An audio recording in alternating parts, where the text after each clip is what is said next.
कौन ब्रह्मा का पिता है, कौन विष्णु की मां, शंकर का दादा कौन है, हमको दे बता। ये जानने के लिए कृपया सुनिए। जगत गुरु तत्वदर्शी संत रामपाल जी महाराज के अमृत वचन सर्व पवित्र धर्मों के पवित्र शास्त्रों के आधार पर। जरा मरण मोक्षाय मम आश्रित यतंती, ये ब्रह्म तत्विदु अखिल अध्यात्म कृष्णम, सभी कर्मों को और सभी अध्यात्म को जो जानता है और तत्ब्रह्म को जो जान चुका है, वो जरा मरण मोक्षाय यतंती, वे जरा और मरण से छुटकारे के लिए ही प्रयत्न करते हैं। मेरे इस ज्ञान को आश्रय करके कि तत्वदर्शी संत की खोज करो। तत्वदर्शी संत फिर बताएगा ये ज्ञान जो दास आपको बता रहा है, उस परमात्मा को, तत्ब्रह्म को, परम अक्षर ब्रह्म की महिमा को जान करके फिर तो केवल जरा और मरण से छुटकारे का प्रयत्न ही करेंगे। अब यहाँ जरा माने बुढ़ापा। आज जो युवा हैं और जो आज वृद्ध हैं, अब उन युवाओं को ये ध्यान नहीं कि ये जो आज वृद्ध हैं ये भी कभी युवा थे और आज इनसे उठकर बैठा नहीं जाता।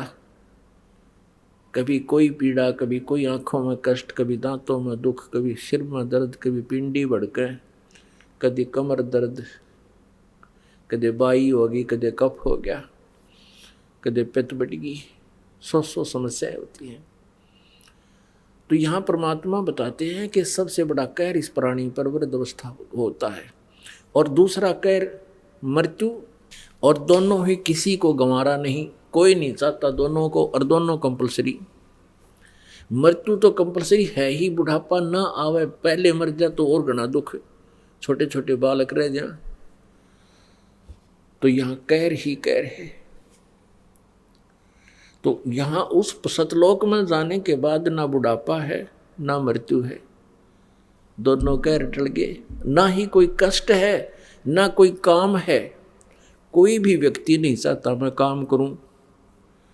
यदि बिना किए काम उसको कुछ मिल जावे तो क्या जरूरत है उसने हाथ पैर मारने की। अब हम बच्चों को पढ़ाते हैं, इसलिए पढ़ाते हैं और बच्चे भी इसी उद्देश्य से पढ़ते हैं, पढ़ करके हम अफसर लग जाएंगे या अधिकारी कर्मचारी लग जाएंगे, हमने ये कठिन काम ना करना पड़े। सभी ये चाहते हैं, पानी भी ना पीना पड़े, पहने वाले नौकर हों। तो कहने का भाव ये है कि ये व्यवस्था नकली है और असली व्यवस्था सतलोक में है। कोई काम नहीं, किसी चीज़ का अभाव नहीं, सदा बाहर वहाँ पेड़ वृक्ष, काजू किस्म, सेब संतरे फल, सदा बाहर वहाँ पर बाग बने हुए हैं। वहाँ का जल और दूध कभी समाप्त नहीं होता, खराब नहीं होता। समुद्र के समुद्र भरे हैं। जैसे गंगा का जल जो है सतलोक से आया हुआ है, ये एक एग्जाम्पल है कि ये कभी खराब नहीं होता, आप कितने वर्ष रख लो।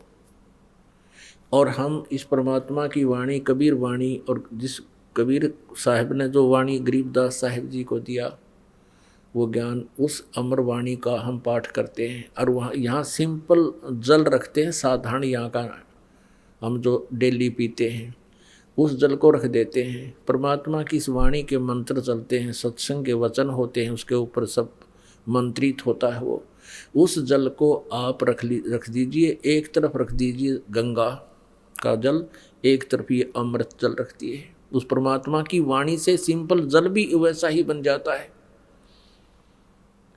हमारे पास अब भी एक माई ने ला कर दिया, जब हम घर घर पाठ किया करते थे जा करके, इतनी बड़ी बोतल है 2 लीटर की हमारे पास रखी है अभी।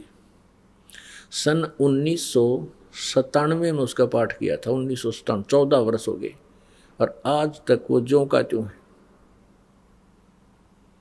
तो सतलोक में उस परमात्मा की सतिथि है, उपस्थिति है, जिसकी यहाँ भी वाणी से इसे गंदे लोक में भी अमृत बन जाता है सिंपल जल। वही ये जल अमृत गंगा वाला जल वहाँ से आया हुआ है। तो प्रसंग चल रहा है कि हम ये दयालु परमात्मा नहीं है, दयालु परमात्मा सतलोक वाला है। वहां जाने के बाद आपको कोई कष्ट नहीं होगा। शंखों लहर मेहर की उपजे कहर नहीं जा कोई, दास गरीब अचल अविनाशी सुख का सागर सोई। मन तू चल रे सुख के सागर, जा शब्द सिंधु रत्नागर। आत्म परमात्मा आकर कहते हैं, ए मन तू यहाँ क्यों उलझ रहा है काल के लोक में। मन के माध्यम से आत्मा को सचेत करते हैं प्रभु कि सुख सागर में चल। जैसे गीता जी अध्याय नंबर 18 के श्लोक नंबर 62 में कहा कि अर्जुन तू सर्वभाव से उस परमेश्वर की शरण में जा, उसकी कृपा से तू परम शांति को और सनातन परम धाम को प्राप्त होगा। सनातन परम धाम जहाँ जाने के बाद फिर कभी लौटकर वापस संसार में नहीं आते, यानी वहाँ स्थायी सुख है, परम शांति है, स्थायी सुख है, वहाँ दुख नहीं है। अपने विषय में कहता है कि तूने मेरी शरण में रहना है तो युद्ध भी करना पड़ेगा। गीता ज्ञानदाता कहता है 8वें अध्याय के 7वें श्लोक में, अर्थात यहाँ शांति नाम की चीज नहीं, युद्ध भी करना ही पड़ेगा, लठ बजाना पड़ेगा। मेरी शरण में रहेगा तो उसकी शरण में जाना है तो तत्वदर्शी संत की खोज कर ले, वो जो साधना बताओ वैसे कर ले, फिर उसकी शरण में चला जाएगा। उसकी शरण में जाने के बाद फिर तू कभी लौटकर संसार में नहीं आएगा और सनातन परम धाम को और परम शांति को प्राप्त होगा, सुख सागर को प्राप्त होगा। वो सुख सागर कैसा है कि शंखों लहर मेहर की उपज कहर नहीं जा कोई। सतलोक में कोई कष्ट नहीं, कोई टेंशन नहीं। जैसे कभी कभी एकांत स्थान पर बैठे हों, अकेले हों और एकदम एक हिलोर उठती है अंदर से, दास के साथ तो बहुत बार होता है ऐसा। उसमें ऐसा लगता है कोई भी चाहे हमें कोई कितना ही कष्ट दे रहा हो, कितना ही हमारे साथ अत्याचार कर रखा हो, उसके प्रति भी दुर्भावना नहीं रहती। एक ऐसी हिलोर उठती है, ऐसी लहर उठती है अंदर से, वह थोड़ी सी देर रहती है। उसके बाद फिर 100 कोशिश करते हैं कि उसी व्यक्ति की प्रति फिर कभी मन में नो दुख ना हो, उसने हमें बहुत सता रखा है, बहुत कष्ट दिया, दुख नहीं आता उसका, लेकिन फिर वह बात नहीं बनती। तो कहने का भाव है कि ऐसी वो मेहर की लहर थी और उसके जाते ही यहाँ सारे कहर की लहर शुरू हो जाती है। ऐसा नहीं, वैसा नहीं, उसको ऐसे कर दूंगा, उसको ऐसे कर दूंगा, उसने ऐसे कैसे बोल दिया, फलाना ये हो गया, ये कहर की लहर शुरू हो जाती है। तो सतलोक के बारे जानकारी देते हुए परमेश्वर ने कहा कि शंखों लहर मेहर की उपजे, वहां कहर नहीं जा कोई, वहां कोई दुख नहीं, कोई कष्ट नहीं। दास गरीब अचल अविनाशी, अचल जो सदा स्थिर, कभी नष्ट ना हो, चले नहीं, नाश ना हो, अचल अविनाशी सुख का सागर सोई। वो सुख का सागर है। सागर माने समुद्र। समुद्र में जल ही जल, जल ही जल। 100-200 किलोमीटर आदमी चला जा किसी जहाज नौका में बैठ के, तो फिर देखो वहाँ कुछ भी चीज दिखाई नहीं देती, केवल जल ही जल, जल ही जल। तो ऐसे ही सतलोक में केवल सुख ही सुख, सुख ही सुख, सुख ही सुख, कुछ भी नहीं। उसको सुख सागर कहते हैं। और वहां दयालु भगवान रहता है और ये काल का लोक है। अब एक बार परमेश्वर ने धर्मदास जी उस पुण्य आत्मा को, जैसा वो परमात्मा लीला करते हैं, वेद भी जिसकी गवाही देते हैं कि वो ऐसी लीला करता है, धर्मदास जी को आकर मिले थे और भी अन्य महापुरुषों को मिले हैं। परमात्मा ने परिभाषा बताई थी इस सर्वपुरुष की, इस काल की। अब धर्मदास जी कह रहा था कि भगवान आप इसको काल कह रहे हो, देखो यहाँ भगवान ने कितनी सुविधा कर रखी है कि कैसे अच्छे बाग लगे हैं जिसमें फलदार वृक्ष हैं, कितना अच्छा जमीन पृथ्वी दी है, कैसी हवा बह रही है, कभी वर्षा हो रही है, कितना अच्छा अन्न उपजता है और कैसी सुविधाएं दे रखी हैं, दरिया बह रही हैं, नीचे जमीन में जल है, ये कितना अच्छा लग रहा है, कितना दयालु है परमात्मा। अब परमेश्वर ने बताया कि पुण्यात्माओं, तुम जीव हो और जीव की सोच सतर जीव वाला ही होता है। अब परमेश्वर ने आके बताया कि तुम जिसको भगवान कहते हो ये भगवान नहीं है। मूला माया मग में बैठी अंसा चुन चुन खाई, ये ज्योत स्वरूपी कहे निरंजन में ही करता बाई। एक न करता दो न करता नौ ठहराए बाई, दसवां भी धुंधर में मिल जा सत्य कबीर दुहाई। परमात्मा कहते हैं ये काल भगवान, काल भी कहता मैं भगवान हूं और कोई भगवान नहीं। पुण्यात्माओं, श्री शिव पुराण में ये काल जब ब्रह्मा विष्णु दोनों का झगड़ा हो जाता है, शिव रूप धारण करके उनके बीच में एक पहले तो लिंग खड़ा कर देता है, सतम लंबा तेजो में सतम, फिर स्वयं आता है और कहता है कि तुमने अपने आप को भगवान मान लिया, तुम भगवान नहीं हो, मैं भगवान हूँ, मेरे अतिरिक्त कोई भगवान नहीं है। अब पुराणों में तो वो अपने पुत्रों को, अपने जीवों को अंतर्गत कुछ भी कहता रहे, वो पुराण अलग सेपरेट शास्त्र है। तो उसने कहा कि मैं भगवान हूँ। अब यहाँ ये कह रहा गीता जी में, क्यों गीता जी का ज्ञान वेदों वाला, वेद का ज्ञान दिया था परमेश्वर ने, कबीर देव जी ने ब्रह्म के अंतःकरण में फीड कर रखा है, उसने जोंका तो बोलना पड़ गया। तो परमात्मा कहते हैं ये ज्योत स्वरूपी, ये ब्रह्म भी कहता मैं भगवान हूं, ये भगवान नहीं है। भगवान की परिभाषा आज बताई जा रही है, आपको सुनिएगा। अब जैसे परमात्मा ने बताया कि धर्मदास तुम इसको भगवान समझते हो, जो ऐसी सुविधा दे रखी, ये तो काल है, ये तो कसाई है। जैसे कसाई बकरे पालता है, उन बकरों में बकरी नर और मादा दोनों छोड़ देता है, और जिसकी अच्छी सेल है प्रतिदिन की 5-4 बकरों की, तो वो क्या करता है, एक बहुत बड़ा चरागाह ले लेता है, बहुत बड़ा क्षेत्र 10, 20, 50 एकड़ जमीन खरीद लेता है, और उसमें घास फूस जंगल ये वृक्ष होते हैं, और उसके चारों तरफ वो एक बाड़ बना देता है, रोक लेता है उनको, उसमें छोड़ देता खुले। उसी में एक छोटा सा तालाब बना देता है, उसी क्षेत्र में एक गर्मी सर्दी से बचने के लिए कुछ एक झोंपड़ी नुमा लंबा शेड डाल देता है। अब वो नर और मादा बकरे और बकरी रजोगुण युक्त होकर के संतानों उत्पत्ति करते हैं, फिर उनमें मोह ममता भी होती है। सभी प्राणियों के अंदर ये तीनों गुणों का प्रभाव होता ही होता है। अब वो बच्चे पैदा करते हैं, सारी सुविधा वहाँ जल भी है, गर्मी सर्दी से बचने के लिए शेड है उनके लिए, वर्षा आती है तो भी उसके नीचे भाग कर आ जाते हैं, ज़्यादा गर्मी होती है तो शेड के नीचे वो बैठ जाते हैं। अब वो भोले प्राणी उस कसाई को जिसने इतनी सुविधा दे रखी है, उसको अपना नेक मालिक मानता है, और ये देख सोचता है कि देख कितना अच्छा हमारा मालिक है, हमारी कितनी केयर टेक करता है, कितनी देखभाल रखता है, जल का तालाब है, पेड़ पौधे खूब हैं जहाँ वो घास फूस अड़ंगा खाते हैं, और शेड बना रखा है। और जब वो कसाई आता है उन बकरों में,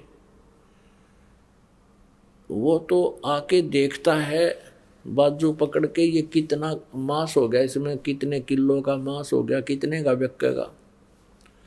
और वो न सोचे हमारा दयालु मालिक आ गया, और वो बकरे उसको प्यार देते हैं, ऐसे चाटते हैं और ऐसे अपने आगे के पैर उठा के और उनको प्यार देना चाहते हैं, प्यार करना चाहते हैं। बहुत अच्छा आदमी है, यो इतनी सुविधा दे रखी है। और वो आता है नो देखने, यू कै किलो का हो गया, कितने का बिकेगा।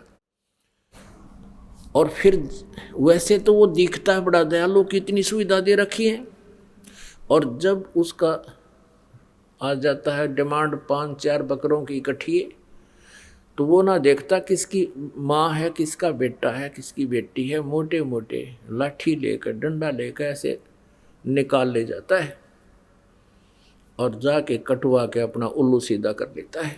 कुछ खुद का खाता है और बाकियों को बेच देता है। जब वो बकरे या बकरी वो ले जाता है निकाल के, उनसे संबंधित जो बकरे हैं वो बहुत कुछ देर तो नू रो रो कर भागते हैं, नू देखते हैं कहाँ गए कैसे गए, रोते रहते हैं, वो लेके चला जाता है। अब परमात्मा ने काल की परिभाषा बताई कि यो काल है और तुम इसको दयालु मानते हो। दुर्घटना में देखो किसी का बेटा मर गया, किसी की बेटी मर गई, खुद मर गए, पूरा परिवार का परिवार नाश हो जाता है। एक दुर्घटना में 4 व्यक्ति मर गए एक ही घर के। अब कहाँ गई वो दयालुता, कहाँ गई ये सुविधा, चाट ले सुविधा ने, इन पेड़ पौधे ने। अब परमात्मा हमें याद दिलाना चाहते हैं कि तुम वहां चलो सतलोक में, और वहां जाने के बाद ऐसी ही सृष्टि है। ये गुमराह करने वाला पंथ, ये राधा स्वामी धन धन सतगुरु, ये सच्चा सौदा सरसा, जगमाल वाली, यो गंगुआ वाला, और ये ठाकुर जी महाराज, यो जय गुरुदेव, ये सारे भ्रमित हैं। ये काल का चलाया हुआ पंथ है। और ये कहते हैं सतलोक में तो प्रकाश ही प्रकाश है, चेतन ही चेतन है, वहाँ भगवान नहीं है। वहाँ तो आत्मा ऐसे मिल जाती है परमात्मा में जैसे बूंद समुद्र में। बता इनकी अकल है। हम खोद रहे भगवान को, सारे प्रमाण बताने लग रहे परमात्मा साकार है, उसका सुंदर शरीर है, एक रोमकूप में करोड़ सूर्य करोड़ चंद्रमा मिला दे ऐसा उनका नूर है। अरे ये कि वहाँ कुछ भी नहीं है। तो जहाँ भगवान नहीं है तो हम के टिंडे लेंगे वहाँ जाके, हम क्या करेंगे, गड्ढेंगे वहाँ पर, इसे अनाथ यहाँ पर, इसे अनाथ वहाँ पर। कोई भी कंट्रोलर नहीं हमारा। तो जिसके लिए हम तड़फ रहे हैं, जिसके दर्शनार्थ हम भगवान के दर्शन हो जाए, तो पुण्यात्मा ये वहाँ निराकार बताएं तो कौन जा भाई वहाँ पर। सपने में भी ना सोचा कोई जाने की बात करी, मारे मेडिटेशन ला ले सुबह शाम 2.5 घंटे। बता जहाँ भगवान नहीं और डूब का मरने वाली बात है तो क्यों बैठे हो 2.5 घंटे में भी, क्यों समय वेस्ट कर रहे हो अपना। ऐसी गंदी जगह जाना चाहते हो जहाँ आदमी जानते डूब मरे। अब समुद्र में कोई कहे चलो तुम समुद्र में डूब कर मरो, मिल जाओ उस बूंद में, चलियो कोई सा बकवाद करने लग रहे। कोई ज्ञान नहीं, कोई सोच नहीं, अपनी अकल प्रयोग नहीं करते। तो वहाँ ऐसी ही सृष्टि है, लेकिन इस मटेरियल का अंतर है। ये तो मिट्टी का बना हुआ है और 5 तत्वों में लीन हो जाएगा। जब ये अंत होगा, इसको फूंक दिया जाओ चाहे गाड़ दिया जाओ, एक दिन ये खत्म हो 500 तत्वों में लीन हो जाएगा। अब ये 5 तत्वों से बना हुआ है। इसमें कौन कौन से तत्व हैं? पृथ्वी, जल, अग्नि, वायु और आकाश। और कोई सा दिखा है इसमें? कितना सुंदर स्वरूप बन गया। ऐसे ही वहां एक तत्व से बना हुआ शरीर है, नूर से, और वो इतना सुंदर शरीर है। 16 सूर्य जितना प्रकाश हमारे शरीर का होगा जब हम सतलोक पहुंच जाएंगे। और परमात्मा के शरीर का जो ये बंदा जल के लगावा, इतना नूर है परमेश्वर सतपुरुष के शरीर का। करोड़ सूर्य करोड़ चंद्रमा एक रोमकूप के रोशनी के आगे फीके हैं। यानी उनका इतना नूर है, वो समर्थ है, वो सर्वशक्तिमान है, अमित औजा है। अमित औजा जिसकी शक्ति का कोई वार पार ना हो। और हम जीव हैं, आत्मा है, हम वहाँ हंस रूप में होंगे। हंस माने जैसे यहाँ मनुष्य कहते हैं, नर कहते हैं स्त्री और पुरुष को, तो वहाँ हंस कहते हैं। हंस माने जैसे यहाँ एक पक्षी का नाम हंस है, जो किसी सरोवर पर होता है, वो बुगले जैसा होता है सफ़ेद, और बुगला मच्छी खाता है, कीड़े खाता है, और वो हंस नहीं खाता। हंस में एक और गुण है गॉड गिवन। 1 गिलास दूध में 1 गिलास पानी जल डाल दो, हंस के सामने रख दो, हंस उसमें से दूध पी लेगा, 1 गिलास जल को छोड़ देगा। दूध और पानी जिसने छान लिया और बुराई जिसने छोड़ दी, वो हंस कहलाता, वो पुण्यात्मा। अर्थात सब बुराइयों से दूर नेक आत्मा को हंस आत्मा कहते। तो वहाँ हंस रूप में हम होंगे और परमात्मा परमहंस है। आत्मा हंस और परमात्मा परमहंस, यानी वो परमहंस है, वो परमात्मा है, वो श्रेष्ठ आत्मा, वो श्रेष्ठ है, वो दयालु है। तो यहाँ गीता जी अध्याय नंबर 15 के श्लोक नंबर 17 में कहा कि उत्तम पुरुषत्व अन्य परमात्मा इति उदाहरते, उसको भगवान कहा जाता है, वो है परमात्मा।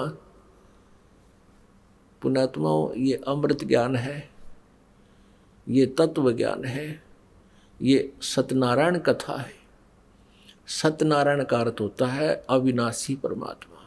हम विष्णु जी को सत्यनारायण कहा करते हैं। बता, इनकी तो बहुत कम आयु है। आपने देख ली इन परमात्मा, इन भगवानों की आयु की कैलकुलेशन में भी आपने सुन लिया। और परम अक्षर ब्रह्म की कोई आयु नहीं, वो तो अजर अमर है, सृष्टि से पहले भी वही थे, उसी ने सृष्टि रची है। तो कहने का भाव ये है कि जो ये वहाँ पर कहते भगवान वहाँ है कुछ नहीं, तो वहाँ जाने की इनकी रुचि कैसे बनेगी जहाँ भगवान नहीं।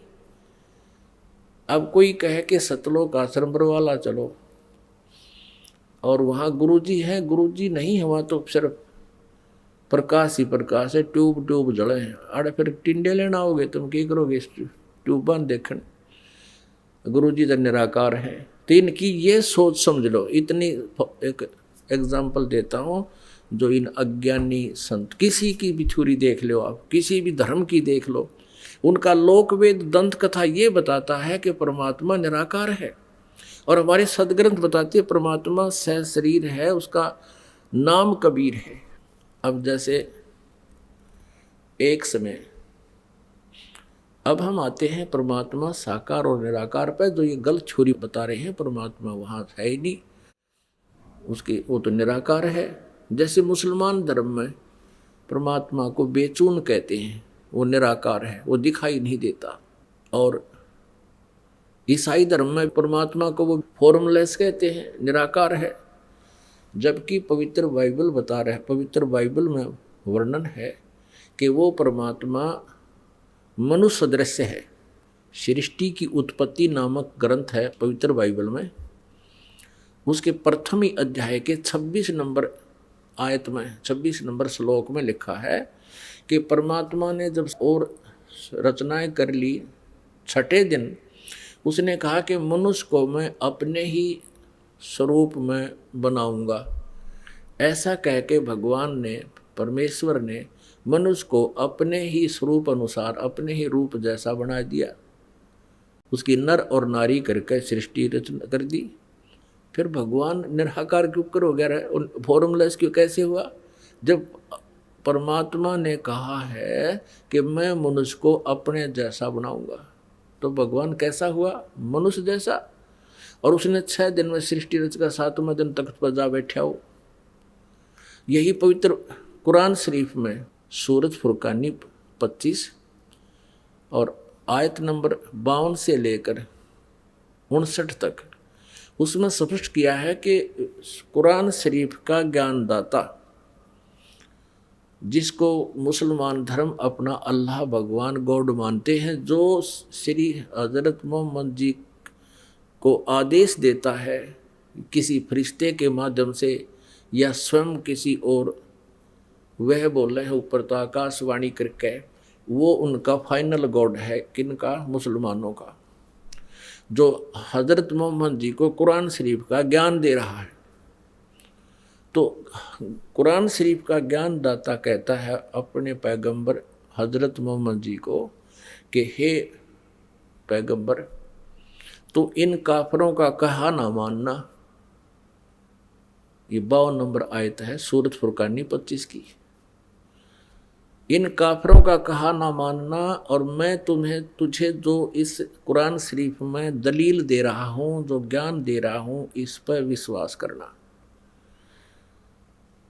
और ये काफर नहीं मानते कि कबीर इज गॉड, अल्लाह कबीर है, तो उस कबीर अल्लाह है, मेरी बातों विश्वास करता हुआ इनकी बातों में मत आना, और कबीर परमात्मा है, उसके लिए तू संघर्ष करना, यानी लड़ना नहीं, झगड़ना नहीं, लठ नहीं बजाना, खून खराबा नहीं करना, इनकी बात तू मत मानना।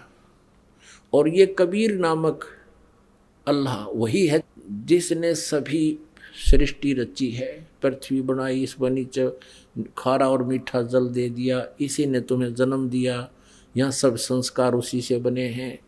फिर वो परमात्मा अपने बंदों के गुनाहों से खूब खबरदार है। वो कबीर अल्लाह अपने बंदों के पापों का नाश कर देता है, उसके अपराधों दुखों से परिचित है। वो अल्लाह कबीर है जिसने 6 दिन में सृष्टि रची और 7वें दिन तख्त पर जा विराजा। वो अल्लाह कबीर है। उसकी खबर किसी बाखबर से पूछ देखो, इससे सिद्ध हुआ कि कुरान शरीफ के ज्ञान दाता अल्लाह से कोई अन्य और अल्लाह है, कबीर नामक अल्लाह है जिसने 6 दिन में सृष्टि रची और 7वें दिन तख्त पर जा बैठा। उसकी जानकारी कुरान शरीफ का ज्ञान दाता भी नहीं रखता। इससे सिद्ध है कि वो भी कंप्लीट नॉलेज नहीं रखता। ऑप्शन छोड़ दिया है कि उस अल्लाह की जिसने सब सारी सृष्टि की रचना की है, जो सबका मालिक है, जिसने 6 दिन में सृष्टि रची, 7वें दिन तख्त पर जा बैठा, उसकी खबर, उसकी जानकारी किसी बाखबर से यानी तत्वदर्शी संत से पूछो। कुरान शरीफ का ज्ञानदाता नहीं जानता। इससे सिद्ध है कि वो भी अल्पज्ञ है। ऐसे ही गीता जी अध्याय नंबर 4 के श्लोक नंबर 34 में कहा है कि उस तत्व ज्ञान को जो सच्चिदानंद घन ब्रह्म की वाणी में है, उस परमेश्वर की जानकारी, परम अक्षर ब्रह्म की जानकारी किसी तत्वदर्शी संत से पूछो, वो उस परमात्म तत्व की जानकारी देंगे। इससे सिद्ध है कि गीता का ज्ञानदाता भी अल्पज्ञ है, उस तत्व ज्ञान से परिचित नहीं है और उस परमात्मा से भी परिचित नहीं है, परम अक्षर ब्रह्म से। तो यहाँ सभी लोक वेद के आधार से, दंत कथाओं से कहते हैं परमात्मा निराकार है। हमारे सदग्रंथ कहते हैं, सभी धर्मों के, पवित्र धर्मों के सदग्रंथ कहते हैं परमात्मा मनुष्य सदृश है, उसका शरीर है, वो उसका नाम कबीर है, मनुष्य जैसा है। एक समय पुण्यात्मा, आज सुबह आपको बताया था कि जिनको आज मानव शरीर प्राप्त है वो पुण्यात्माएं हैं, क्योंकि पुण्य जिनके घने नहीं होंगे उनको मनुष्य जीवन नहीं मिलता। उनसे भी पुण्यात्मा वो है जो परमात्मा की तरफ में भटक रहे हैं, घूम रहे हैं, कोई न कोई साधना कर रहे हैं, वो और पुण्यात्माएं, वो कभी ना कभी किसी जन्म में परमात्मा की भक्ति करते हुए आ रहे हैं। उनको चाह होती है भगवान की, वो रह नहीं सकते भक्ति बिना, और उनके साथ परमात्मा भी रहता है। अब जैसे कितनी पुण्यात्माएं हैं जो इस धन धन सतगुरु वाला में करोड़ों की संख्या में जा फंसे, कितनी अच्छी भगवान की चाहने वाली आत्माएं इस राधा स्वामी वाला में जा फंसे। ये कितनी पुण्यात्मा है, उनको भगवान मान, उनके अच्छे संत मानकर आंखें मीच के बैठ के, क्योंकि ये ब्लाइंड फेथ, ये बिलीवर हैं, ये ब्लाइंड फेथ करते हैं। और भगवान के मार्ग में ब्लाइंड फेथ ही चलता है, इसमें बकवाद नहीं चलती। लेकिन ब्लाइंड फेथ भी तो वहाँ करे जहाँ बात ज्ञान समझ में आ जा। अब जैसे बबुल का पेड़ बोके बीज के, और उस पर ब्लाइंड फेथ कोई कर ले के आम लागेंगे, 7 जन भी ना लागे। पहले तो आम का बीज सेलेक्ट करे और आम का बीज बोके फिर ब्लाइंड फेथ करे, उसकी सेवा करे, फिर पूजा करे, तो फिर आम लगेंगे। ऐसे ही इन नकली गुरुओं से मोक्ष प्राप्ति नहीं होगी। वहाँ ब्लाइंड फेथ कर लिया इन्होंने, क्योंकि पता नहीं श्रद्धालुओं को ये बबूल है, ये तो काल के दूत हैं। अब इस ज्ञान से उनका निर्णय होगा कि कौन अज्ञानी है और कौन ज्ञानी है, तो तत्व ज्ञान से पता लगता है। तो ये कितनी पुण्यात्मा वहाँ चली गई। कुछ और दूसरे इन अंसा देश वाले हम फंसे पड़े, वो बालेश्वर जी हैं, कहते हैं 100 देशा में उसका बिरानी 105 देशा में गए उसका प्रचार है। तो ये सारा काबली की कर बो दी उसने, सारा ज्ञान ठोक दिया, बबूल बीज दिया आम के स्थान पर, अज्ञान भर दिया सब में, कह गए पता नहीं इनको। तो ये मनुष्य जीवन के शत्रु हैं। इसने ईसा मसीह ने कहा था कि ए भोले श्रद्धालुओं, तुम जिन अपने गुरु पीरों को अच्छे आत्मा मानते हो, तुम्हारे पास आते हैं, तुम्हारे घरों पर आते हैं, तुम उनकी सेवा करते हो और वो बहुत प्यार से आपको समझाते हो, बहुत प्यार से रहते हैं, तुम इनको भेड़ समझ रहे हो शरीफ। ये भेड़िया हैं, ये तुम्हारे जीवन का नाश कर रहे हैं, तुम्हें बर्बाद कर रहे हैं। इस बात का विरोध कर दिया उन नकली गुरुओं ने और उस पुण्यात्मा को क्रश करवा कर छोड़ दिया। ऐसे जालिम हैं ये लोग। और इसी का कारण था क्रोथा कांड इन्होंने कराया। दास ने इनके अज्ञान की खाल तार दी, इनके अज्ञान का पर्दाफाश कर दिया। इन्होंने सोचा तुम तो कितना जोगे नहीं रहोगे, जनता भी थूकेगी, तुम किसे आचार्य थे, किसे तुम गुरु थे, तुमने कह का भी नहीं पता, वेदों का ना गीता का ना किसी और ज्ञान। तो इन्होंने अपना उस अज्ञान को बचाने के लिए इन कैसा जुल्म करवा दिया। क्रोथा कांड, आश्रम छिनवा लिया सीएम से मिलकर, जनता को भ्रमित करवा दिया, गलत प्रचार करवा के, और झूठे केस बनवा दिए हमारे पे। लेकिन अब वो 500-600 वर्ष पुराना भारत नहीं है। शिक्षा का यही लाभ है, सब एजुकेटेड हैं, बहन भाई बेटे बुजुर्ग, और सभी समझते हैं अपने सदग्रंथों को, जिसका परिणाम है कि आज हम फिर आबाद हो गए, क्योंकि हमारे साथ परमात्मा है, परमेश्वर हमारे साथ है। उस परमेश्वर का चलाया हुआ ये पंथ है, ये मार्ग है। तो ऐसे उस परमात्मा ने ये सब ज्ञान हमें बताया। तो प्रसंग चल रहा था कि ये अज्ञानी लोग कहते हैं परमात्मा निराकार है, हमारे सदग्रंथ बताते हैं परमात्मा साकार है। तो ऐसे ही श्रद्धालु आंख मीच कर जैसा भी कोई गुरु जैसा मार्गदर्शन करता है वो बेचारे स्वीकार कर लेते हैं, क्योंकि अध्यापक के सामने विद्यार्थी ऑब्जेक्शन नहीं कर सकता। अब अध्यापक वो होता है जो सिलेबस में पढ़ावे, सिलेबस से कोई ज्ञान दे। सिलेबस से बाहर कोई ज्ञान देता है, वो दंत कथा सुना रहा है, वो नावल की कहानियां सुना रहा है, वो विद्यार्थियों के लिए घातक होती है। ऐसे जिन्होंने सदग्रंथों का ज्ञान हमें नहीं दिया, वो आध्यात्मिक गुरु होते हुए भी शत्रु थे समाज के। वो आध्यात्मिक गुरु नहीं थे, लेकिन उनको आध्यात्मिक गुरु मान लिया था। अब जैसे श्रीमद् भगवद गीता अध्याय नंबर 16 के श्लोक नंबर 23-24 में कहा कि जो शास्त्र विधि को त्याग कर मनमाना आचरण करते हैं, ना उनकी गति होती है, ना उनको कोई सिद्धि प्राप्त होती है, और न ही उनको कोई सुख होता है, अर्थात यूजलेस।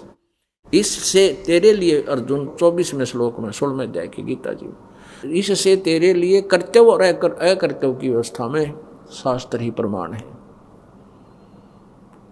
यानी जो साधना करनी चाहिए, जो ना करनी चाहिए, वो सदग्रंथ में जो लिखे हैं वही हम आप मान्य होने चाहिए, अन्य नहीं। किसी की लोक वेद की कथा से स्वीकार ना करना। तो ये जितने भी गुरु जी थे अभी तक हमें लोक वेद सुनाया करते थे। तो ऐसी जो पुण्यात्मा पिछले जन्म की पुण्यात्माएं हैं, उनको मानव शरीर मिला है और वो परमात्मा की तरफ में भटक रहे हैं। उनमें से एक थे शेख फरीद जी, और वो बचपन से ही परमात्मा में बहुत, वैसे बचपन से ही मालिक साथ रहता है ऐसी आत्माओं के। सबको भगवान ढूंढते फिरते हैं, कहते हैं परमेश्वर गोता मारो स्वर्ग में और जा बैठो पाताल, कह कबीर ढूंढता फिरूं अपने हीरे माणिक लाल है। शेख फरीद जी थे मुसलमान धर्म में। वो पुण्यात्मा छोटे से थे, तो छोटे बालक नटखट गणे थे, शरारत बहुत किया करते थे।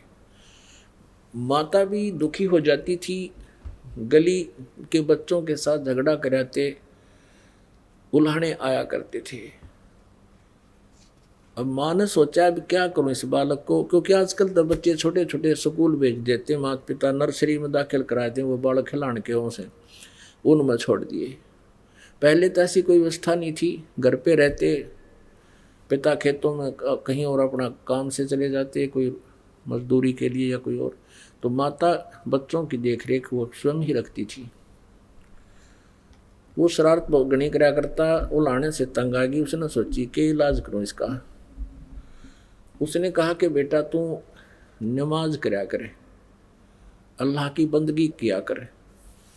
शेख फरीद छोटा सा बालक था, कहने लगा क्यों, किस लिए करूं, मुझे क्या मिलेगा। अब वो खजूर गणे खाया करता, खजूर। माता ने कहा कि अल्लाह तुझे खजूर देगा बेटा। बोला सचमुच माता, कहाँ, अल्लाह तुझे खजूर देगा। तो कहने लगा बता मुझे कैसे करना है। अब माता ने तो सोचा ठीक हो गया। अब माता ने कहा कि ले, एक कपड़ा बिछा दिया, गद्दा कोई बिछौना बिछा दिया, अब बेटा इस पे लेट जा, ऐसा आंखें बंद रखना, कभी ऐसे करना कभी ऐसे करना, और ये कहना अल्लाह मुझे खजूर दे, खुदा मुझे खजूर दे, ऐसे कहते रहना, आंखें नहीं खोलनी है, और जब तक मैं ना कहूँ आंखें नहीं खोलना, नहीं तो खजूर नहीं मिलेगा। जब माता का काम का समय होता, उसका बिछा दिया बिछोना और कहा बेटा ले प्रार्थना कर। अब वो लग गया अपना ऐसे करने, आंखें खोले नहीं। माँ ने क्या किया कि खजूर थोड़ा सा इतना सारा और 2 पत्तों के बीच में लपेट के उसके बिछोने के नीचे रखाई। अब वो माँ ने कहा कि आजा बेटा, आंखें खोल दे। माँ का काम हो लिया, इतना वो बैठा रहा, घंटा और पौन घंटा जैसा भी, तो उठ के आ गया कि माँ आप तो झूठ बोलते थे, अल्लाह ने खजूर तो दिया नहीं मेरे को। माँ ने कहा बेटा भगवान ऐसे सरेआम नहीं रखता, वो छुपा कर देते हैं, देख तेरे बिछोने के नीचे कहीं जरूर अवश्य मिलेगा। उसने वो चद्दर उठा के देखी, खजूर पाया, कूदता फिरे, खावे खूब कूदे, सब न बतावे आज अल्लाह ने मेरे को खजूर दिया, अल्लाह ने मुझे खजूर दिया। फिर आते नु का माँ अब कब करनी है वह नमाज, जब वो खजूर उसका ख़त्म हो जा, एक अगले दिन फिर का माँ अब कब करना है वो। अब ऐसे माँ ने पा गया उसका तासीर, अक्यों ठीक सेट हो गया। एक दिन क्या हुआ, वो खजूर रखना भूल गई और वो उठा, चद्दर उठाई, वहाँ परमात्मा ने रजा बख्शी, वो खजूर रख दिया ऐसे ही। और वो शेख फरीद खजूर खाता हुआ आ रहा है। जब उसकी माँ ने कह दिया कि आजा बेटा उठ ले, और उसको याद नहीं रहा कि मैं आज खजूर धरना भूल गई, तो उसने बड़ी चिंता हुई कि उन्हें कम्मा फिर कभी नहीं करे थे, आज खजूर ना मिल लेते, घनी चिंतित होगी वह। उसने देखा वो खजूर खाता हुआ रहा है। माँ ने पूछा बेटा ये खजूर कहाँ से लाया तू। कहने लगा माँ प्रतिदिन अल्लाह दे के जाता है, मेरी चद्दर के नीचे मिलता है मुझे। कि सचमुच बता, कहाँ, देख यहाँ रखा था। अपने आत्माओं परमात्मा कहते हैं जो जन मेरी शरण में ताका हूँ मैं दास, और गेल गेल ला गया फिर जब लग धरती आकाश। अब उस बच्चे का बचपन से इतना दृढ़ विश्वास हो गया भगवान में कि परमात्मा तो ऐसे भी देता है। बड़ा होकर के वो बच्चा घर त्याग गया। घर त्याग गया तो उसने एक नकली गुरु मिल गया, उसमें सिद्धियां थी, आसपास के क्षेत्र में बड़ा बोलबाला था, वहां चला गया। वो फक्कड़ फकीर था,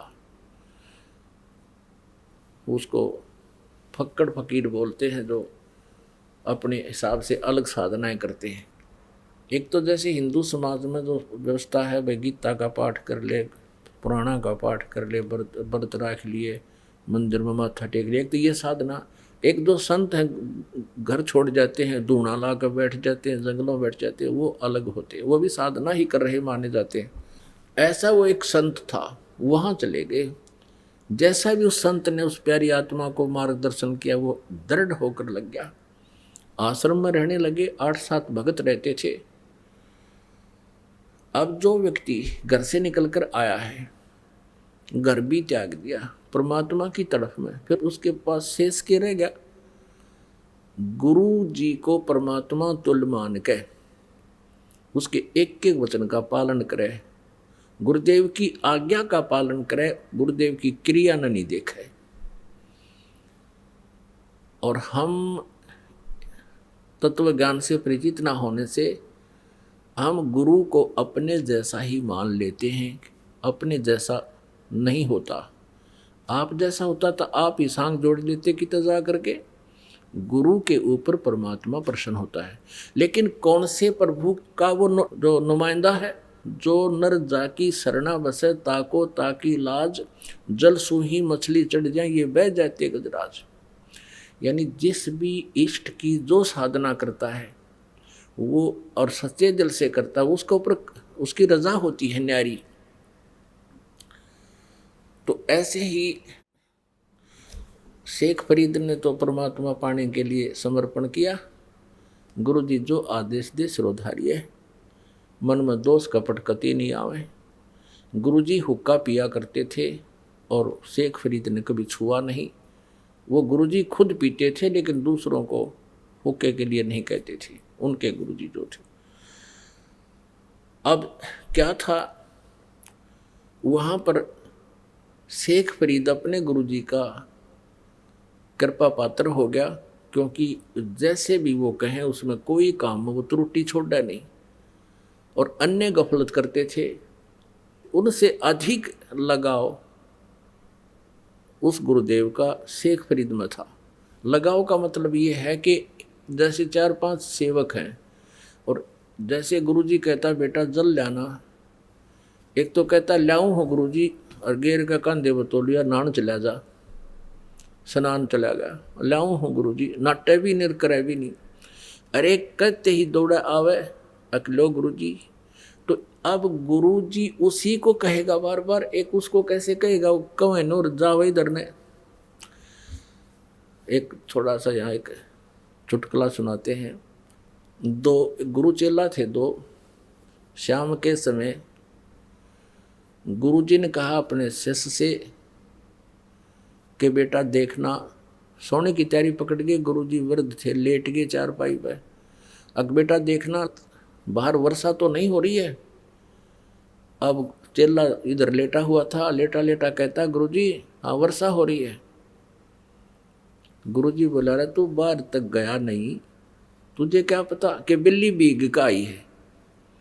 और बिल्ली की तो नाले में पड़ गई होता है, पानी के में, जल के में। फिर कहने लगा बेटा अरे ये दीपक बंद कर दे, बुझा दे दीपक।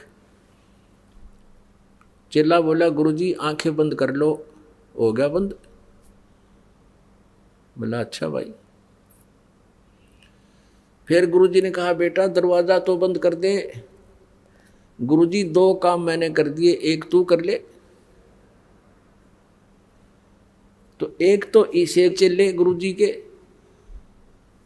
और एक ऐसा हो कहते ही भागा जावे हाँ जी बाहर गुरुजी कोई वर्षा नहीं है या है।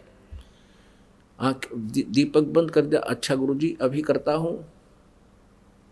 एक ऐसा शिष्य हो और एक गुरु शिष्य थे। गुरुजी ने कहा एक दिन एक अपने शिष्य को जो ओबीडेंट था, जिसको शिष्य कह सकते हैं, कि बेटा एक दरिया थी, दरिया के किनारे एक पेड़ था। उस शिष्य से कहा कि बेटा इस पेड़ के चारों तरफ एक चबूतरा बना दे मिट्टी का। मैं सुबह घूमने आता हूँ, मेरा दिल करता है कुछ देर यहाँ बैठकर प्राकृतिक आनंद प्राप्त करूँ।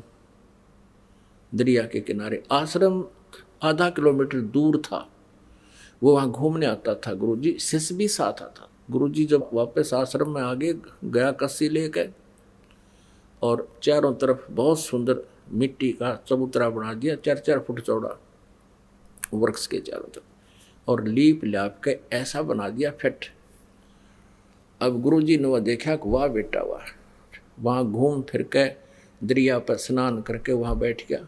चेला बैठ गया नीचे, बैठा रहा। वाह भाई वाह। अब अगले दिन कहने लगा बेटा ये मुझे अच्छा नहीं लगा, इसको ढा दे, खत्म कर दे। अच्छा गुरुजी। अगले दिन उसको कति प्लेन कर दिया। अगले दिन फिर वो दोनों आए शेष गुरु। फिर गुरु जी ने कहा बेटा ये चबूतरा वैसा ही बना दे, मेरा दिल करता है यहाँ बैठूं। चेले ने अगले दिन फिर वैसा ही बना दिया। तीसरे दिन फिर गुरु जी ने कहा कि नहीं इसको वैसा ही कर दे। अच्छा गुरु जी वैसा ही कर दिया। 2 दिन छोड़ के फिर कहा बेटा मेरा दिल करता है जैसे मैं यहीं बैठूं, एक चबूतरा बना दे। अगले दिन फिर बना दिया।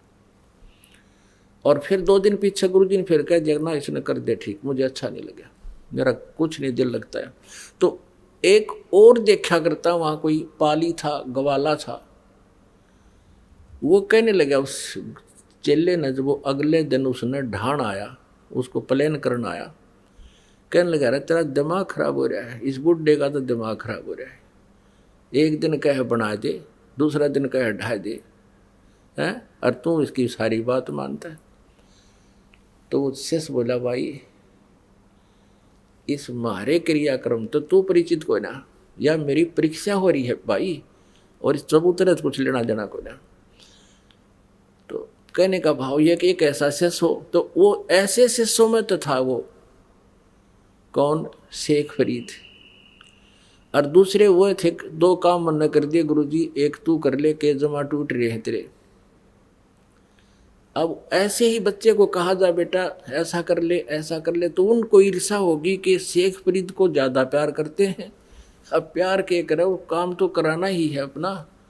तो उन्होंने सोचा कि शेख फरीद की ऐसे वो करते हैं जिससे गुरुदेव के ये हृदय से उतर जा। उनको ये चिंता थी कि गुरु जी इस गद्दी का मालिक इसने बनावेंगे। भगवान पाने आ रहे हैं और फिर इसी कुबाड़ में उड़ जाए वो किसा हंस किसा संत है, गद्दी की भूख जिसमें है। शेख फरीद में वो नहीं थी, वो केवल अपना कर्तव्य प्रयाण रहता था, अपने कर्तव्य को मुख्य समझता था। वो तो आया मालिक पाने के लिए था। तो उन्होंने एक स्कीम बनाई कि गुरु जी के हृदय से इसको उतारें, कोई ऐसी गलती हो जिससे गुरु जी इससे नाराज हो जाएं। अब वहाँ क्या कर रखा था, सबको सेवा देने के उद्देश्य से 1-1 दिन बांट रखे थे, 5-6 जितने भी शिष्य थे वहाँ पर। एक दिन एक शिष्य की ड्यूटी लगती थी, गुरुजी का सुबह से लेकर शाम तक सारे काम वही करेंगे, जैसे भोजन बनाना, खिलाना, कपड़े धोना, और वो हुक्का पिया करता, हुक्का पिलाना उसको, उसकी सफाई सफाई कर और काम अन्य कर देते थे। तो एक दिन शेख फरीद की ऐसे चल रही थी रूटीन, तो एक दिन उसकी सेवा आई और गुरुजी, क्योंकि ये तपस्वी होते हैं सिद्ध, और तपस्वी में तामस ज़्यादा होता, क्रोध बहुत होता है। वो गुरुजी क्या करता था कि रोटी खा के, खाना खा के हुक्का पीता था, शाम के समय भी और दोपहर को भी। शाम के समय एक दिन क्या हुआ कि शाम के समय शेख फरीद का दिन था सेवा करने का। उन्होंने सोचा दिन में तो इधर उधर से ये बना लेगा हुक्के की आग। क्या करता था वो गुरु, यदि खाना खाने के पश्चात हुक्का 5-10 मिनट में आ गया, लिया तो लिया, चला नहीं तो डंडा उठा के उसके कई मारता था, और कई दिन उसको सेवा नहीं देता था, कई दिनों तक। इतना कुपित हो जाता था, हुक्के का इतना कसूता वो था एबी। अब इस बात का सबको पता था, तो अन्य जो शिष्य थे उन्होंने सोचा कि आज इसकी टर्न है और शाम के समय अग्नि को बुझा देंगे हम, जब ये खाना खिलाने जाएगा गुरु जी को। अब खाना बना के शेख फरीद जी क्या करते थे कि लकड़ी की कोले होते थे, उनको तैयार कर देते थे हुक्का भरने योग्य। आते हुक्का भर के गुरु जी को दे दूंगा, खाना खिला के आके 2 मिनट में, 4-5 मिनट में दे देता था। अब खाना खुना खिला के आराम, तो वो आया, देखा पीछे से आग बुझ गई। आग थी नहीं उसमें, अग्नि नहीं थी, वर्षा के दिन थे। उसने सोचा भाई होगी आग बुझ गई होगी, नहीं ध्यान गया। उसने सोचा 1 किलोमीटर दूर है गांव, वहाँ धुआं उठ रहा था एक घर में, शाम का समय था, उसने सोचा आज तक की जितनी भी अब गुरुजी के प्रति आपकी गुडविल है वह खत्म होगी और तेरी भक्ति का नाश हो जाएगा। गुरुजी रुष्ट हो गए तो मेरे पल्ले कुछ नहीं रहेगा। ये सोच कर चलम उठा कर ओके की स्पीड ठोक दी, फुल स्पीड तक गया जिस घर में धुआं उठ रहा था। और वो माई क्या कर रही थी, वर्षा के दिन थे, चूल्हे में अग्नि बालने का जलाने की प्रयत्न कर रही थी। कभी धुआं हो जाए, कभी आंखों में धुआं आवे, पानी पड़े, यानी गिल्ला सापन होकर के वो आग जला रही थी। कभी बुझ जाती थी, कभी फिर जला रही थी, यानी उसने आग जला रखी थी ऐसे, वो दुखी हो रही थी। अब शेख फरीद कहा माई अग्नि देना, माई अग्नि देना। अब वह हो रही थी गुस्से में कि अग्नि लूना वाला आँख फुड़वा ले, आँख फूट गई मेरी, तो भी फुड़वा ले आँख, तब दूंगी अग्नि। अकेले माई चिमटा ले रहा था, आँख में गोक है और वो आँख काट के दे दी। अकेले माई अब तो दे दे मुझे अग्नि। अब माई ने सोचा रे तेरा गजब, तुमने सचमुच आँख निकाल दी। वो डर गई, सारी चूल्हे की आग बाहर निकाल दी। अकेले महाराज जी ले जा। उनको पता था कि ये जिस आश्रम से आया है वो महात्मा बहुत सिद्ध पुरुष है, उसने जो वचन निकाल दिया तो तुम्हारे कुल का नाश हो जाएगा। वह डर गई। अब उसने कुछ नहीं कहा बेचारे ने। उसने क्या किया, अपना कपड़ा सा बांध लिया एक आँख के ऊपर के जो निकाली थी और अग्नि रख के, और फिर स्पीड तक भाग लिया। उधर गुरुजी ने देखा भाई 2 मिनट हुई, 4 हुई, 5 होगी, 10 मिनट जब होगी, आवाज लगाई रहा शेख फरीद हुक्का भरला बेटा, आवाज नहीं आई। थोड़ी देर पाछे फिर लगाई आवाज, तीसरी आवाज फिर लगाई रहा काकित मर गया तू, शेख फरीद कहाँ मर गया तू आज। तब उसने सुनी गुरुजी तो भाई नाराज हो लिए, दूर से ही कहता आ गया गुरुजी, आ गया गुरुजी। बोला के बात होगी थी, गुरुदेव अग्नि बुझ गई आज और गांव से दौड़ के लाया। अका अच्छा बेटा कोई बात नहीं, रख दे। हुक्का भर का तो पी गस हो गया और वो जाकर अपना एकांत में लेट गया। माई ने सोची जे अब जाऊंगी तब ना जाने महात्मा के कह देगा, सुबेरे तक कुछ उनका गुस्सा कम हो लेगा। उसने सोचा था यो चेला जाकर बताओगा वो लाल पीला होया पाओगा। वह माई सुबेरे मटके के कापण पर ढक्कन पे वह आंख रख कर लेगी और कहने लगी महाराज जी मेरे पे गलती होगी। सारी कहानी बताई, ऐसे ऐसे आपका शिष्य गया था और आग अग्नि मांगे था और मैं दुखी हो रही थी महाराज जी, मेरे से गलती से निकल गया, तू आंख फुड़वा ले। आपके चेले ने आंख निकाल के दे दी या रखी। तो उसने सोचा रहे शेख फरीद गया था, वो बुलाओ भाई शेख फरीद। बात जाया कहाँ जी कि ये क्या कहानी है, क्या हो गया था बेटा। कुछ नहीं गुरुदेव, आपके होते क्या हो सकता आपके दास को। अरे ये माई क्या कह रही है। तब उसने कहा, माई कहने लगी सचमुच ये ऐसे आंख निकाला, ये पट्टी बांध रहा है गुरुदेव। बोला रहा सचमुच। वो गुरु कहने लगा खोल इस पट्टी को। पट्टी खोली तो आंख साबित पाई, पूरी आंख पाई उसकी शेख फरीद की, लेकिन थोड़ी छोटी थी। अब पुण्यात्माओं, इस कहानी का, इस कथा का जो निष्कर्ष निकलेगा उस पे ध्यान देना। अब इतने सिद्ध पुरुष होकर भी वो मोक्ष प्राप्त नहीं थे, मोक्ष की साधना नहीं थी। परमात्मा कहते हैं, परमेश्वर अपनी अमृतवाणी में, कि ऐसी ऐसी 24 सिद्धियां भी आपके पास आ जावें तो अगर सत साधना नहीं है तो भी आपका जीवन व्यर्थ है। अब क्या हुआ, अब इस बात से और आसपास खूब महिमा होगी उस संत की, भाई ऐसा संत है, ऐसा संत, ऐसा हो गया, ठीक। कुछ दिनों के बाद उसकी मृत्यु होगी संत की, उस महात्मा की। शेख फरीद तो भक्ति के लिए निकला था और वो तपस्या की मार्ग बताता था। अब जो गुरु था वो साधना बताता था कि तप करो, कष्ट दो शरीर को ज़्यादा से ज़्यादा, तब तुम्हें परमात्मा प्राप्ति होगी, दर्शन होंगे, दीदार होंगे अल्लाह के। अब शेख फरीद वो आश्रम को छोड़ गया, क्योंकि वहाँ गद्दी के भूखे थे, उनको गद्दी नहीं चाहिए थी। वहाँ जाकर दूर साधना करने लग गया। अब उसने ये सोचा था कि गुरुजी ने बता रखा है कि ज़्यादा से ज़्यादा तप करेगा, शरीर को कष्ट देगा, भगवान तब तुम्हें दर्शन देगा। 12 वर्ष में उसने 50 किलो अन्न खाया। 12 वर्ष में 50 किलो अन्न। अब देख लो पुण्यात्माओं, एक दिन का कै ग्राम पड़ेगा उसने? एक दिन में 360 वर्ष, और 12 वर्ष में देख लो कितना होगा। अब पुण्यात्माओं,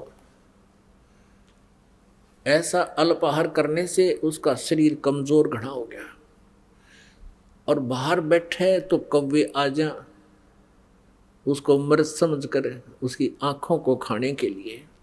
और कौवों से वो कहता, शेख फरीद जब कौवे आकर बैठ के माथे पे हाथ पर अल्लाह नहीं पड़ा, बाहर लेटा हुआ। कभी कुएं में 12 वर्ष लटका करता वो, 12 वर्ष कुएं में लटका उल्टा, ऊपर वृक्ष की डाले का रस्सा बांध के, पैरों का बांध के नीचे लटकन लाया गया। 12 वर्ष तक कुएं में लटका हो। कभी कभी बाहर आ जाता था, थोड़ा बहुत घूम फिर लेता, फिर लटक जाता था। बाहर लेटा हुआ था, कौवे आगे। कौवे ने सोचा ये व्यक्ति मरा हुआ है, शरीर पर कहीं मांस नहीं, कति हार्ड अस्थि पिंजर दिखाई दे। कौवे बैठ के माथे पे कि इसकी आँख खा लेंगे, आँखों में है थोड़ा बहुत मांस। जब वो कौवे आकर बैठे, शेख फरीद ने कहा कि कौवो भैया मेरे शरीर पर कहीं मांस तुम्हें मिल जाए वो खा लो, अपना पेट भर लो, पर मेरी आंखें मत खाना, हो सकता है मुझे भगवान का दीदार हो जाए। मेरी आंखें ना खाना, मुझे भगवान के दर्शन की आशा है। यूं कह के फूट फूट कर रोने लग गया कि भगवान मिला नहीं, सारा जीवन व्यर्थ हो गया, अब पता नहीं कितने दिन का जीवन है। तो सोचा कि अगर बाहर ज़्यादा रहूँगा तो ये कौवे फिर खा जाएंगे। धीरे धीरे पैर रस्सी बांध ली और धीरे धीरे अभ्यास हो रहा था, पकड़ के लटक गया और फूट फूट कर रो रहा कि भगवान अल्लाह के दर्शन हुए नहीं आपके, और जीवन अंत हो गया। कौन सी त्रुटि बनी मुझ पापी से, गुरुजी ने जो बताया था मैं सब कर रहा हूँ। अब जब ये दशा देखी, कहते हैं जो जन मेरी शरण है, ऐसी पुण्यात्माएं जो हैं वो कभी परमेश्वर कबीर जी की शरण में, उनके सानिध्य में साधना किए हुए होते हैं, जब वो तत्वदर्शी संत रूप में पृथ्वी पर विराजमान होते हैं। उसमें इतनी अच्छी भक्ति बन जाती है कि कई जन्मों तक भी वो अगर पार नहीं होते तो यहाँ भटकते रहते हैं, उसकी तरफ रहती है, वो भक्ति अंश समाप्त नहीं होता, जैसा आप जी के अंदर है।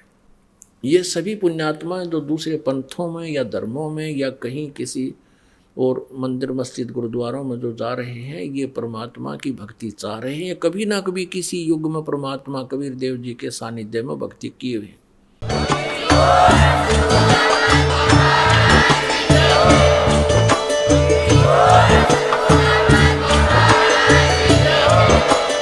आप सुन रहे थे जगत गुरु तत्वदर्शी संत रामपाल जी महाराज जी के मंगल प्रवचन। अधिक जानकारी के लिए विजिट कीजिए हमारी वेबसाइट www.jagatgururampalji.org। संत रामपाल जी महाराज जी के शुभ आशीर्वाद से पूरे विश्व भर में 500 से भी ज्यादा नाम दीक्षा केंद्र हैं, जिन पर संत रामपाल जी महाराज जी द्वारा ऑनलाइन निःशुल्क नाम दीक्षा दी जा रही है। अपने नजदीकी नाम दीक्षा केंद्र का पता करने के लिए संपर्क करें 8222880541।